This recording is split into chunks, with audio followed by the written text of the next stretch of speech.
I'm not actually going to talk about anarchism today. I was asked to talk for 20 minutes about quality, which is, you know, a tall order. And some of the work I've done, partly as a result of looking at anarchism, is about the relationship between art and politics, and particularly the ways in which anarchism is sometimes tied to avant-garde cultures. And I come to this sort of set of relationships, if you like, having also done some work on William Morris, the British socialist and artist, who is associated with the arts and crafts movement. So I thought what I'd do this evening is to perhaps not be quite so upbeat as the last speaker. Not that I don't share a lot of his views, but that it seems to me that there's a sort of a set of problems that the arts and crafts movement in its, or the avant-garde poses in a dialogue to the arts and crafts movement, which raise some interesting questions about quality and art. So what I want to do is to sort of pose a set of problems about quality by looking at the relationship between art, commerce, and the implications that has for the position of the artist in the wider society. So what I'll do is just talk. I'm not trying to sort of claim that the positions I'm representing are exhaustive. They're very stylised, and the way that I'm presenting them is deliberately starkly, in order to try and illustrate what I think is a real problem about art and its function in a non-ideal world.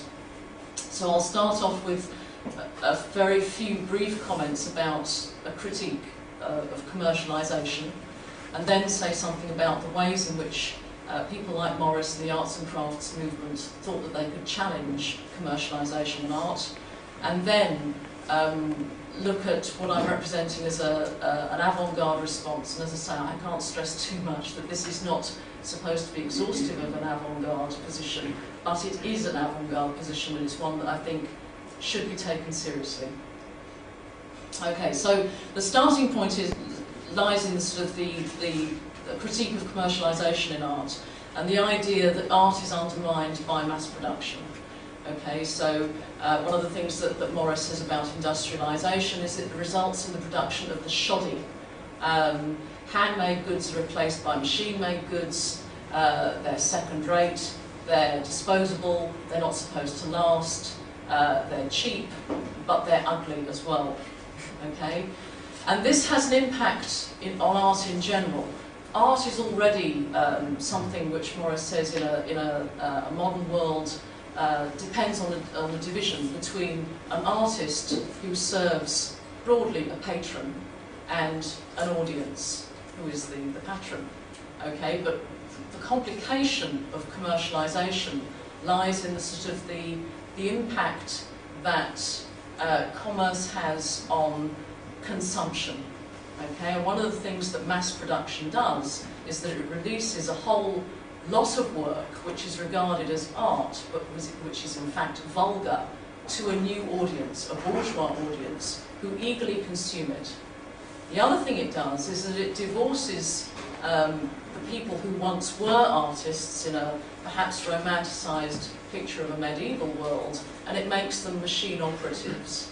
These people, who are the mass of the people, are no longer in a position to consume art because they can't afford to do so, because they're working for subsistence wages, and they're also desensitised, so that they're no longer in a position either to appreciate what art is. And so actually what happens through the commercialisation or industrialisation of art is that everybody loses out.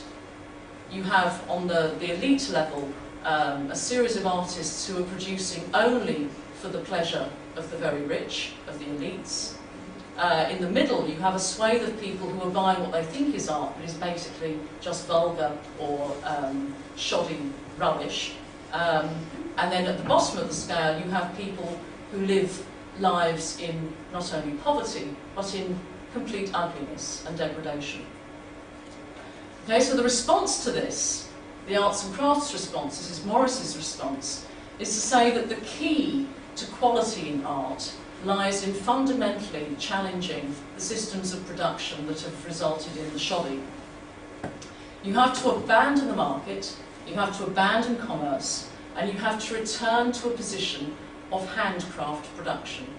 Okay, this is the only way in which you can have art, quality art. And the implication of this is that you use art. Art has a very clear function, and the function of art is to transform labour. All right, so that everything that anybody does becomes art.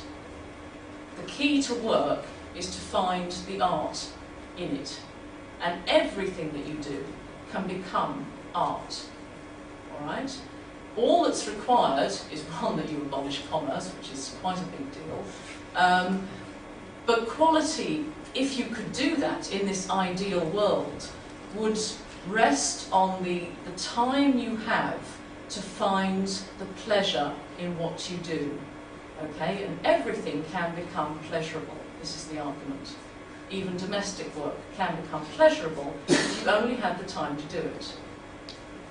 Everyone can become an artist, and everybody, although they might have different interests and different particular skills, everybody can do things in their everyday life which will allow them to express themselves creatively.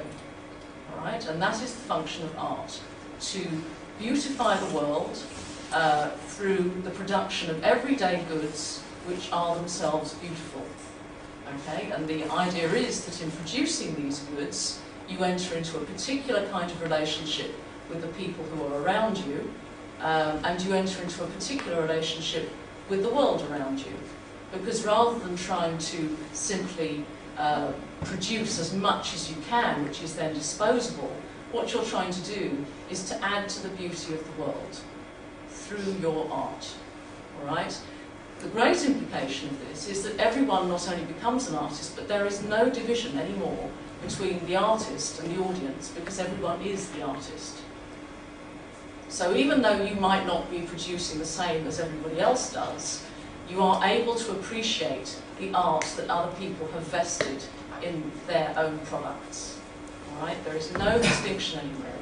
It's completely democratized.